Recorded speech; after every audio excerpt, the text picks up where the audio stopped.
Have you ever woken up one morning, sat by the window with your cup of coffee, and felt that strange emptiness in the air? That feeling like something important is missing, but you can't quite put your finger on it? Maybe for years, your job or your career gave you a sense of purpose. You had places to be, people depending on you, problems to solve. And now, suddenly, without all of that, the days feel a little too quiet. A little too long. If that sounds familiar, you're not alone. And let me tell you, there's absolutely nothing wrong with you for feeling that way. Today, I want to have a heart-to-heart conversation about something truly important: how to feel useful and fulfilled even when you're no longer working or chasing a career. Because the truth is, your value doesn't retire just because your job does. You still have so much to offer, so much life to live, and so many ways to feel needed and joyful every single day. You're not just meant to drift through your later years, you are meant to thrive.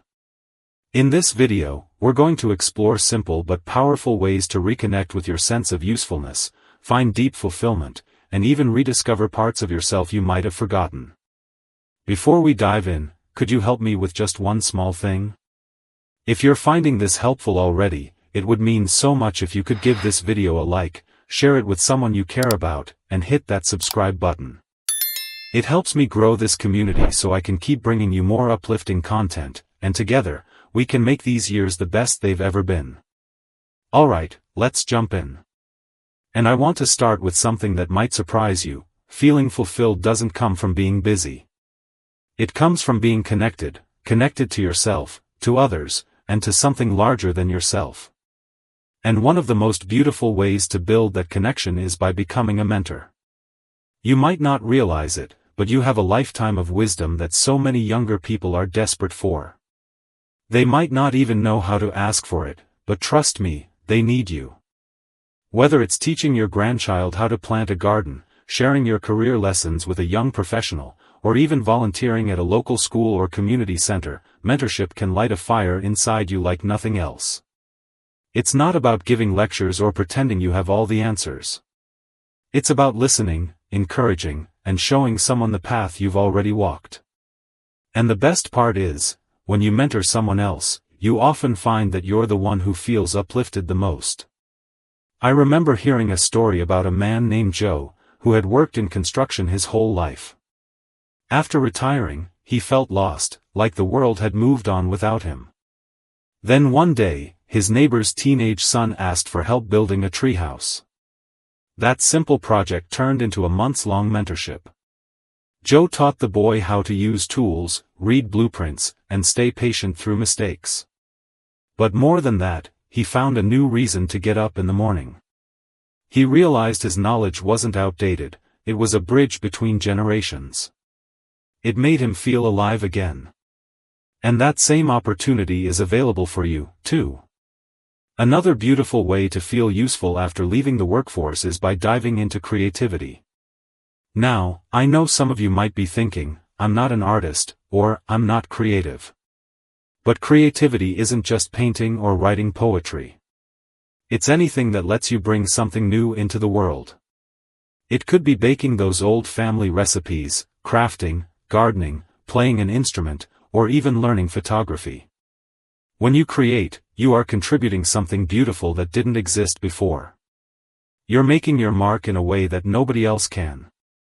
One woman I know started painting rocks with inspiring words and leaving them around her neighborhood.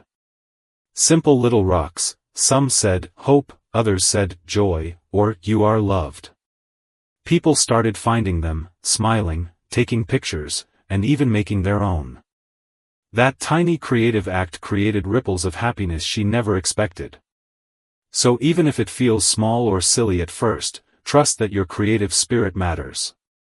It connects you to your own heart, and to everyone who experiences what you've made. Now, speaking of connection, one of the most important ways to stay feeling useful and fulfilled is to stay socially active. I know it can feel intimidating. Maybe your social circle has gotten smaller, or maybe you've lost touch with old friends. That's completely normal, but it's never too late to rebuild those connections, or make brand new ones. Humans aren't meant to be isolated. We thrive when we feel part of something bigger than ourselves, whether it's a book club, a walking group, a local church, or a volunteer team. Even online groups can be a lifeline if you can't get out as much as you'd like. I once met a woman who started a grandmother's pen pal group, where women in different towns would write real letters to each other every month. No emails. No texting. Just old-fashioned letters filled with stories, encouragement, and laughter. They built friendships that were stronger and deeper than many they had when they were young. So don't underestimate how powerful even one new friendship can be in making you feel needed and seen. Now that we've opened the door to the power of mentorship, creativity, and connection, let's move into something equally powerful, discovering how giving back can not only change the world around you but transform your own life in ways you might never have imagined. Giving back, in any form, can be one of the most profound ways to feel fulfilled. It doesn't always have to be grand gestures or huge commitments. Sometimes, the smallest acts of kindness are the ones that ripple out the farthest. Maybe it's as simple as helping at a local food bank once a week, reading to children at a library, or checking in on a neighbor who lives alone. Every time you offer a piece of your heart, you're planting seeds of hope, not just in others, but within yourself, too. I remember a gentleman named Frank who started volunteering at an animal shelter after he retired. At first, he thought he was just there to walk the dogs. But over time, he became a crucial part of their team. He helped train new volunteers, comforted nervous animals, and even assisted with adoption days. He told me, with tears in his eyes, that those wagging tails and happy families gave him more joy than any paycheck ever had. Giving back gave him a renewed sense of purpose he hadn't felt in years. And that brings me to something else that's incredibly powerful: learning new things. Just because you're not in a classroom or at a job anymore doesn't mean your mind has to stop growing. In fact, keeping your brain active is one of the best gifts you can give yourself. It's not just good for your memory and your cognitive health, it's good for your soul. It reminds you that life is still full of wonder, still full of firsts, no matter how many birthdays you've celebrated. Maybe there's a musical instrument you've always wanted to learn, or a new language that fascinates you. Maybe you've always admired people who could dance the tango, or paint beautiful landscapes. Well, guess what? There's no expiration date on learning. Every new skill you pick up adds a new color to the canvas of your life. And when you're engaged in learning, you naturally feel more alive, more hopeful, and more connected to the vibrant energy of the world around you. I once met a woman who decided to take up pottery at 68 years old. She'd never so much as touched a potter's wheel before. At first, she said, it was frustrating, the clay kept collapsing, her hands didn't quite move the way she wanted them to. But little by little, she got better. She started creating beautiful, imperfect bowls and mugs. And along the way, she found a whole new circle of friends at her local art center. She told me she hadn't laughed that hard or felt that proud of herself in decades. All because she dared to be a beginner again. And that's something I want you to really hear: it's okay to be a beginner. In fact, it's wonderful. Being a beginner means you're still open, still curious, still alive. It means you're still writing your story, instead of reading the same old chapter over and over again. Another powerful way to feel deeply fulfilled is by nurturing your relationships, not just with friends and community, but with your family, and most importantly, with yourself. Relationships are living things, they need care, attention, and kindness to grow. Sometimes, after retirement, old family wounds come to the surface. Old misunderstandings that were easy to brush aside when life was busier now have more room to breathe. And that can be uncomfortable. But it's also an opportunity, a chance to heal, to reconnect, to say things that maybe should have been said a long time ago. Maybe it's writing a heartfelt letter to a sibling you haven't spoken to in years. Maybe it's making a habit of calling your children or grandchildren just to listen, without rushing to give advice. Maybe it's forgiving yourself for mistakes you made when you didn't know better. Healing relationships, including the one with yourself, can lift a burden you didn't even realize you were carrying. I spoke once with a man named Richard who hadn't spoken to his son in nearly a decade. One day, he decided enough was enough. He sat down, wrote a letter owning his mistakes, and mailed it with no expectation of a reply. Weeks later, the phone rang. It was his son. They talked for hours. And now, they speak every Sunday. Richard told me that moment was better than winning the lottery. It gave his life a sweetness he thought was lost forever. And sometimes, the relationship that needs the most love and forgiveness is the one you have with yourself. We spend so much time criticizing ourselves, don't we? Thinking we should have done more, been better, achieved higher. But here's the truth, you have already done so much. You have already climbed mountains most people can't even imagine. You've survived heartaches, challenges, changes, and you're still standing. That alone is worth honoring. One beautiful way to nurture your relationship with yourself is to start a gratitude practice. Nothing complicated, just each morning, before the day sweeps you away, take a few minutes to think about 3 things you're grateful for. They can be big, like your family, or small, like the sunlight on your kitchen floor. Gratitude shifts your perspective. It reminds you that, even if the world feels different now, it is still rich with beauty, with meaning, and with joy. And here's a little secret, the more you practice gratitude, the more useful and fulfilled you naturally start to feel. Because instead of focusing on what's missing, your heart starts focusing on what's already here. And what's already here is more than enough.